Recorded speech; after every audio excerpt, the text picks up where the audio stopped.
जब किसी महिला के द्वारा दहेज की मांग और क्रूरता का आरोप लगाया जाता है तो एक बात और सुनने में आ रही है कि महिला के द्वारा यह आरोप भी लगाया जाता है कि मेरे साथ मारपीट की गई ससुराल वालों के द्वारा, तब मेरा बच्चा मिसकैरेज हो गया। और इस प्रकार से 498 एक ही एफआईआर दर्ज करके उस कानून का दुरुपयोग किया जा रहा है। चाहे प्रेग्नेंट महिला का बच्चा मिसकैरेज किसी भी कारण से हुआ हो, लेकिन आरोप यह लगाया जाता है कि मारपीट करने से ही यह बच्चा मिसकैरेज हुआ है। और यह भी देखने को मिलता है कि देवर, जेठ व ससुर के खिलाफ भी छेड़छाड़ और दुष्कर्म के आरोप लगा दिए जाते हैं। 498 से संबंधित अगर आपको और भी वीडियो देखने हैं तो आप प्लेलिस्ट में जाकर देख सकते हैं। लेकिन इसका मतलब ये नहीं है कि महिलाओं के साथ जेन्युइन क्रूरता नहीं होती है। महिलाओं के साथ सही में भी क्रूरता होती है, उनको साबित करना होता है। लेकिन ज्यादातर यह देखा जाता है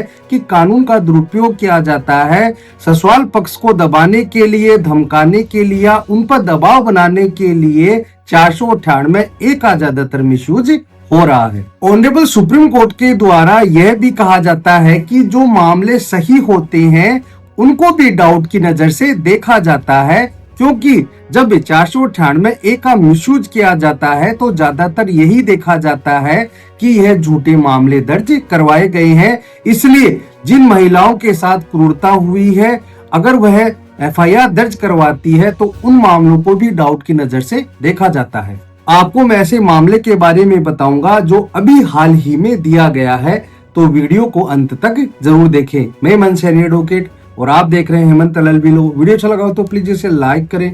अगर आप चाहते हैं कि इसे इंटरेस्टिंग वीडियो मैं आपके लिए बनाता रहूं तो प्लीज चैनल को सब्सक्राइब जरूर से कर ले। जो मामला मैं आपको बताने जा रहा हूं वह कलकत्ता हाई कोर्ट का है। इसमें हाई कोर्ट के द्वारा सुप्रीम कोर्ट के जो जजमेंट है उनका भी हवाला दिया गया है।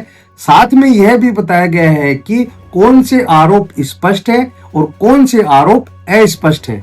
इस मामले में यह होता है कि 12 साल तक तो पति पत्नी साथ में रहते हैं, लेकिन 12 साल बाद किसी बात को लेकर दोनों में डिस्प्यूट हो जाता है। पत्नी अपने पीहर में चली जाती है और उनके 2 बेटियां भी होती हैं। पत्नी के द्वारा थाने पर जाकर एक एफआईआर दर्ज करवाई जाती है और उस एफआईआर में यह आरोप लगाया जाता है कि मेरे साथ क्रूरता की गई, मेरे से 1 लाख रुपए की मांग की गई, कार की मांग की गई और वह मांग पूरी नहीं करने पर मारपीट करके मेरे को घर से बाहर निकाल दिया जाता है। और यह आरोप लगाते हुए पत्नी के द्वारा आईपीसी के सेक्शन 498A, 406, 506 व 3/4 डाउरी प्रोहिबिशन एक्ट के तहत एक एफआईआर दर्ज करवा दी जाती है। उस एफआईआर में हस्बैंड एंड देवर के खिलाफ आरोप लगाए जाते हैं और देवर और हस्बैंड का नाम लिखवाया जाता है। उसमें पत्नी के द्वारा देवर पर यह आरोप लगाया जाता है कि वह नशे की हालत यानी शराब पीकर वह छेड़छाड़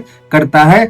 यह एफआईआर में आरोप लगाए जाते हैं। आपको पता है कि एफआईआर दर्ज होने के बाद जांच शुरू होती है। जांच कंप्लीट होने के बाद चार्जशीट न्यायालय में पेश कर दी जाती है और चार्जशीट न्यायालय में पेश होने के बाद हस्बैंड और देवर के द्वारा कलकत्ता हाई कोर्ट में एक रिट पिटीशन लगाई जाती है 528 BNSS यानी 528 BNSS में रिट लगाई जाती है और वहां पर जाकर उस एफआईआर को क्वेश यानी खारिज करने की प्रेयर की जाती है। जो मामला हाई कोर्ट में जाता है वह है Ashish Kumar Datta versus state of West Bengal.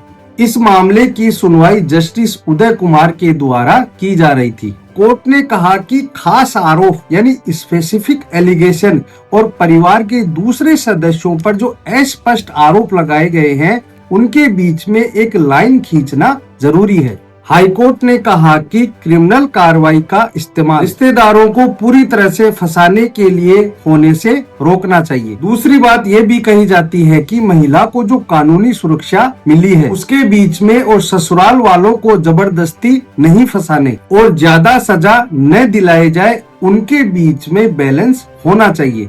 न्यायालय ने यहाँ पर बहुत ही टेक्निकल बात कही है। दूसरी तरफ हस्बैंड के द्वारा यह आर्ग्यू किया जाता है कि पत्नी अपनी मर्जी से ही घर छोड़कर गई थी और जाने के बाद मेरे द्वारा फैमिली कोर्ट में सेक्शन 9 का केस किया गया था। उसके काउंटर ब्लास्ट में पत्नी के द्वारा 498 की एफआईआर दर्ज करवा दी जाती है। और इस प्रकार की बहस करते हुए हाईकोर्ट में पति यह कहता है कि इस चार्जशीट को खारिज किया जाए। हाईकोर्ट के द्वारा दोनों पक्षों की बहस को सुना गया और ऑनरेबल सुप्रीम कोर्ट के जजमेंट का भी हवाला दिया गया। पहला है Preeti Gupta versus state of Jharkhand, दूसरा है Kahkashan Kausar versus state of Bihar. इन फैसलों में सुप्रीम कोर्ट ने कहा था कि अस्पष्ट आरोपों के जरिए शादी के झगड़ों में परिवार के सभी सदस्यों को घसीटने की प्रवृत्ति बढ़ी है। कई बार आपने यह भी देखा होगा कि हस्बैंड के भाई जिनकी शादी हो चुकी है और जॉब के सिलसिले में परिवार सहित ही वह बाहर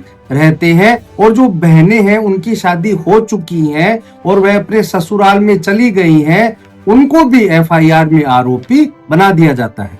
इस कारण कोर्ट ने इस पर चिंता जाहिर की और चेतावनी देते हुए कहा क्रिमिनल लायबिलिटी एक्ट बेस्ड होनी चाहिए, न कि स्टेटस बेस्ड।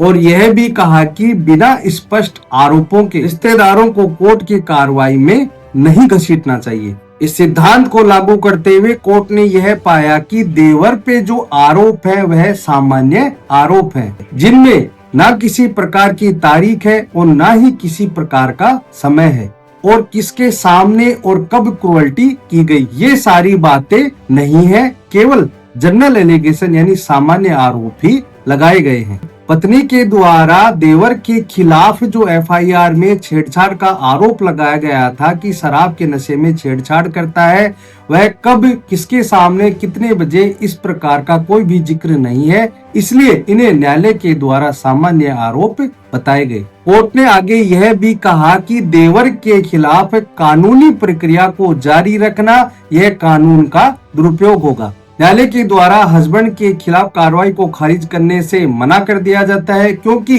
हस्बैंड के खिलाफ स्पष्ट और स्पेसिफिक एलिगेशन पाए जाते हैं, लेकिन देवर के खिलाफ कोई भी स्पष्ट आरोप नहीं थे, यानी कि स्पेसिफिक एलिगेशन नहीं थे।